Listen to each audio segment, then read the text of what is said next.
పేదవాళ్ళ కోసం ఈరోజు ఎర్ర చందనం కూడా స్మగ్లింగ్ చేస్తున్నారు. తమ్ముళ్ళు, మీ చీపురుపల్లిలో గంజాయి దొరుకుతా ఉందా లేదా?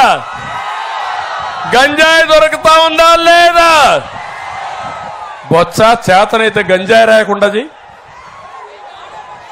నేను ఒకటే అడుగుతున్నా, వీళ్ళకి లెక్కలేని తనం వచ్చింది.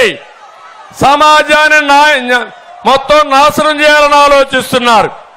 అందుకే ఎర్ర చందనం స్మగ్లర్స్ ని ఎమ్మెల్యేలుగా పెట్టే పరిస్థితికి వచ్చారు.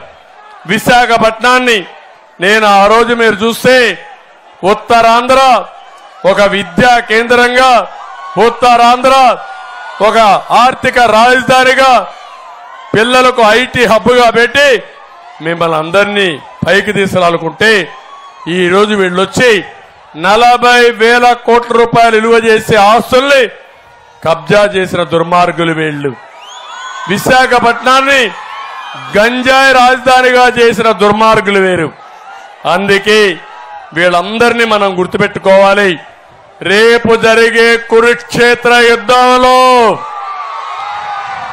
కౌరవ వధ జరగాలనా లేదా? ధర్మాన్ని కాపాడాలనా లేదా? మన భవిష్యత్తుని మనం పరిరక్షించుకోవాలనా లేదా అని మేము అడుగుతున్నా. ఇవన్నీ చేసిన తర్వాత నేను ఒకే ఒక విషయం మిమ్మల్ని అడుగుతున్నా. ఓటు అనేది వజ్రాయుధం. 13వ తారీఖున ఈ రోజైతే చీపురుపల్లి చల్లగా ఉంది,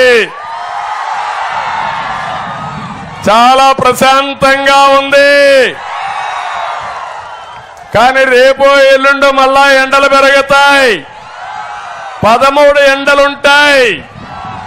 ఎండలుంటే నిద్ర లేస్తానే ఒక్కరోజు మీకోసరం, మీ పిల్లల కోసరం ఓటేయండి.